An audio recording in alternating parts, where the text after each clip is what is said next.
السلام عليكم ورحمة الله وبركاته. أهلا بيكم في قناة أسرار المطبخ المصري. النهاردة إن شاء الله هنعمل الفراخ المحشية والمشوية في نفس الوقت في الكيس الحراري، وهنعمل الفريك اللي هو يتقدم معاها، والخضار بصوا جميلة جدا. هنعرف التفاصيل اتعملت ازاي من غير ما تتفتح معاكي، وكمان تطلع لونها حلو قوي كده. يلا بينا على طول نبدأ الوصفة ونسمي بسم الله ونقول اتعملت ازاي الفراخ المحشية. يلا بينا على طول نبدأ نسمي بسم الله. التوابل بتاعتنا بتاعت التتبيله بتاعت الشوي الفراخ، عندنا هنا بصل مبشور رفيع اهو، عندنا طماطم مبشوره، دول بصلتين مبشورين وطماطمتين مبشورين كبار. عندنا التوابل بتاعتنا، اهم حاجه التوابل، عندنا ملح، شويه قرفه صغيرين، بهارات فراخ، كركم وبابريكا معلقه، كل حاجه منها معلقه صغيره، فلفل اسود، زعتر، شويه شطه. تمام. وعندنا ورقتين من اللورة هنكسرهم ونحطهم عليهم. هنجيب الطبق بتاعنا، هنحط بصل مبشور ناعم، طماطم مبشوره برضو ناعمه، طماطمتين وبصلتين. هنشيل ورق اللورة وهنحط التوابل بتاعتنا.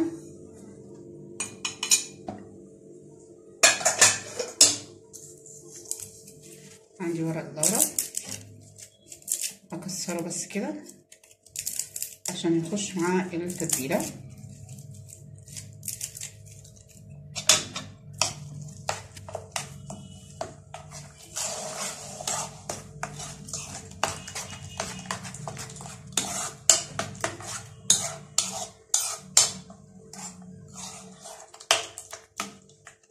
هجيب الفراخ، عندنا الفرخه بتاعتنا بعد ما غسلناها طبعا بالملح والدقيق وكله. بصوا فرغت الجلد بتاعها خالص، وهبتدي اجيب من التتبيله وهعمل لها مساج من جوه ومن بره. التتبيله بتاعتي لازم تبقى في كل حته في الفرخه، مش هشرح الفرخه لان انا هسيبها في التتبيله كتير. على الاقل يا جماعه ساعتين 3 لو انت مستعجله عليها، لكن مش مستعجله عليها لو تعمليها من بالليل للصبح حلوه جدا.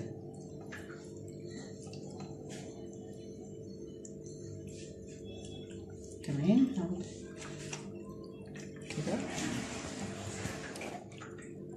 كده تبلت الفراخ. هدخل بس الرجلين في بعض عشان لما اجي احشيها تبقى متماسكه مع بعض، ما تسيبش مني. هحشي من هنا تمام.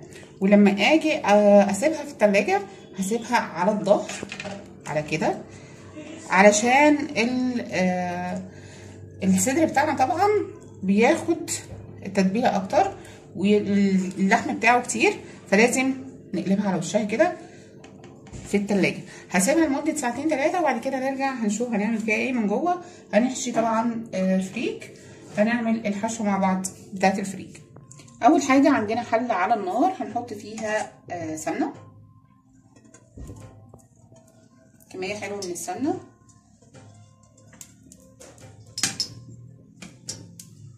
هنزل بالبصل،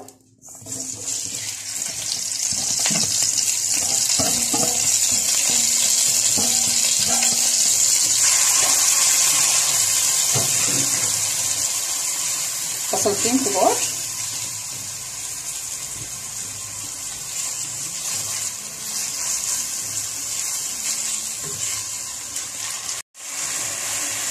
وانا بشوح في البصل كده هنحط عندنا البهارات بتاعتنا اللي هي ورق لورا، عندك هنا عود قرفه خشب، و3 فصوص حبهان، ولومي واحده. تمام. لازم تعرفي العدد بتاعهم عشان هنطلعهم بعد كده.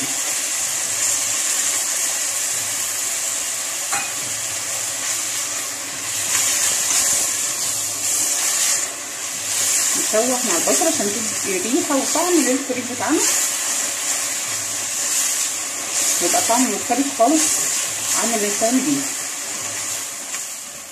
بعد ما شوحنا البصل كده شويه مع البهارات بتاعتنا التوابل، عندنا القوانص مقطعاها طبعا. هنزل بالقوانص الاول قبل ما انزل بالكبده، وهشوح كويس جدا عشان القوانص بتاخد وقت في السوا بتاعها اكتر من الكبده نفسها.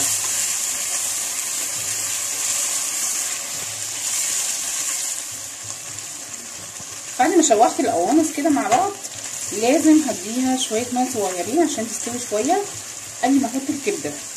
بصوا يعني شويه صغيرين قوي، وبرده هقلب فيها وانا شغاله على النار بحيث ان هي القوانص تستوي شويه كمان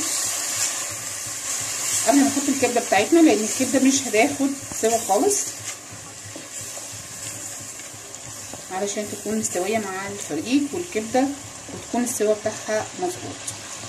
هسيبها بس كده تغلي غلوتين، وانا برضو قدامها واقفه مش هروح في اي حته عشان ما تلزقش معايا.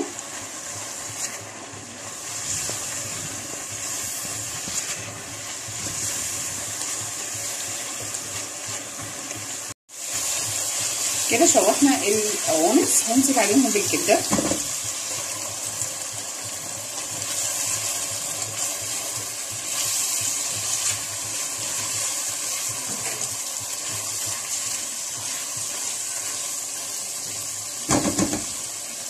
نزلت عليهم بالكبده، هنزل بقى بالبهارات على طول على الكبده اللي ما بتاخدش وقت.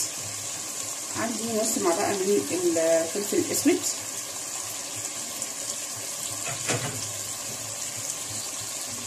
عندي ربع معلقه من الشطه كله، معلقه صغيره، معلقه ملح،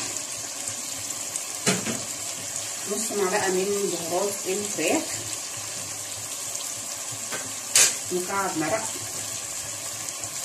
مكعب المرقه بيفرق معاكي في الطعم.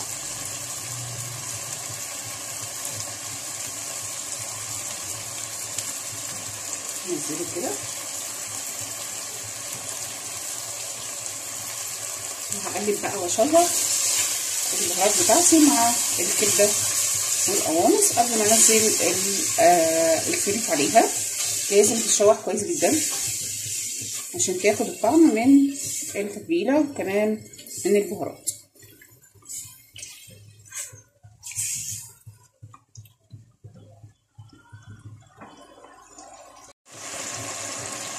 بعد ما شوحنا كده الكبده مع القوانص مع البصل والبهارات بتاعتنا، هنزل عليهم بالفريك. الفريك يا جماعه غسلته ونقعته لمده ساعه وصفيته مده ساعه واحده بس.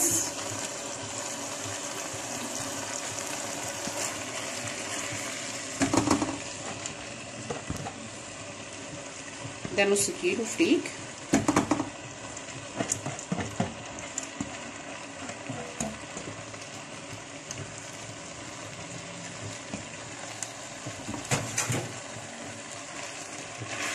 هقلب بقى كله.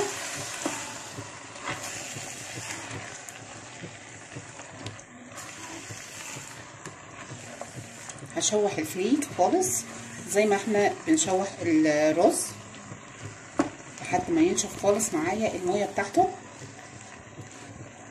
ويتحمص مع الكبد والقوانص والبهارات عشان ياخد من الطعم بتاعها.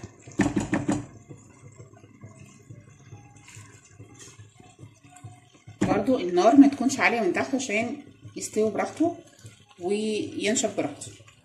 عندنا بقى التتبيله بتاعتنا هنتبل بيها شويه خضار كده هنعملهم مع الفراخ. بصوا اهو الخضار اهو، كوسه على جزر على بطاطس على كمان بصل على شويه طماطم.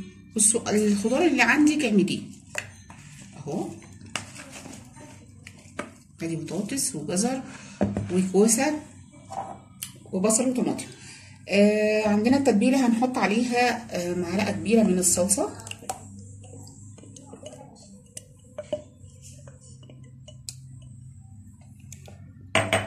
عندي شويه زيت، هنزل بشويه زيت،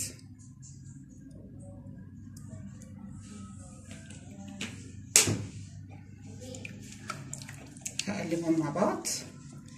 هظبط الملح بتاعها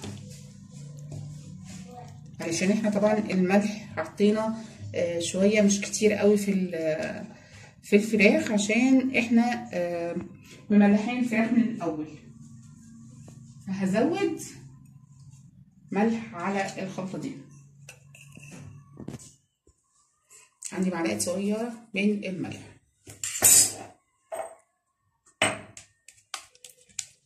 هضرب كده كله، وكمان هزود شويه شطه عشان حباها سبايسي شويه.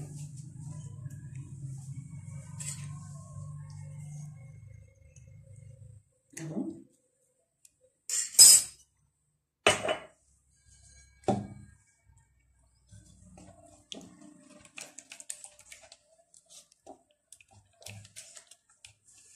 هنزل بيهم على الخضار بتاعنا.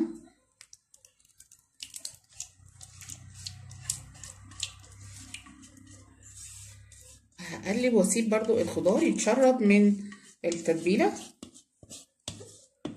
لحد ما ندخل الفراخ في الفرن. نقلب بقى كل الخضار.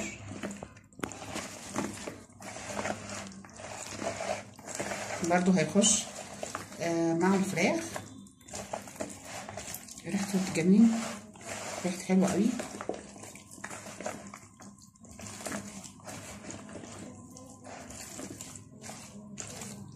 هنحطه مع الفراخ في الكيس الحراري يتشوي معانا في الفرن.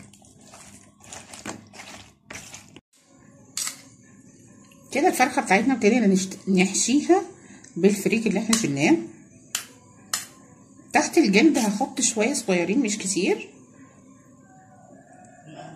وهعمل ايه؟ هعمل كده اهو.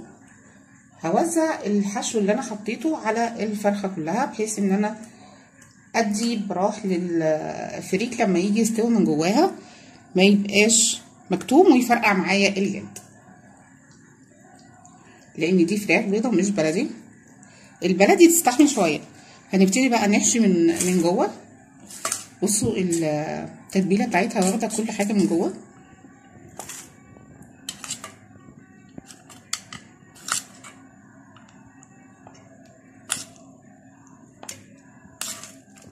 عندنا بقى الكيس الحراري وعندنا الخضار اللي احنا عملناه. هحط شويه. بصوا الخضار لما قعد شويه في التتبيله نزل الميه بتاعته دي. الميه دي جميله جدا معاه لما تتحط في الفرن. تديله صوص كده، بتبقى الصوص بتاعها حلو جدا. بيتاكل بالعيش او بالرز حسب ما انتي هتاكلي فراخ. هنحط كميه حلوه فرشه للفراخ.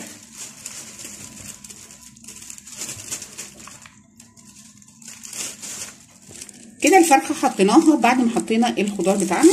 عندنا معلقه سمنه صغيره مش كتير. وهاجي عند الصدر بتاع الفرخه كده هدهن بس كده دهنه بسيطه من السمنه. ليه بقى؟ علشان الكيس الحراري ما يلزقش فيها. اول حاجه ممكن تحطي دقيق، على فكره هي التعليمات بتاعته ممكن دقيق، وكمان تديها طراوه من فوق الوش ما ينشفش معاكي، لان الفراخ صغيره اهو. كل ناحيه فيها لازم نعمل كده المكان اللي احنا مش طايلينه اهو كده. السمنه اتوزعت على كله. الفراخ كده تمام. هبتدي بقى اربط الفرخه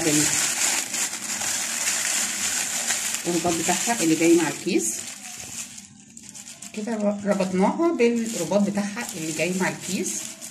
هنعمل بس كده وندخل دي لتحت تمام. نبتدي بقى نخرم كده عشان نطلع الهواء الباقي معانا من جوه. نعمل خرم بس كده صغير مش كتير.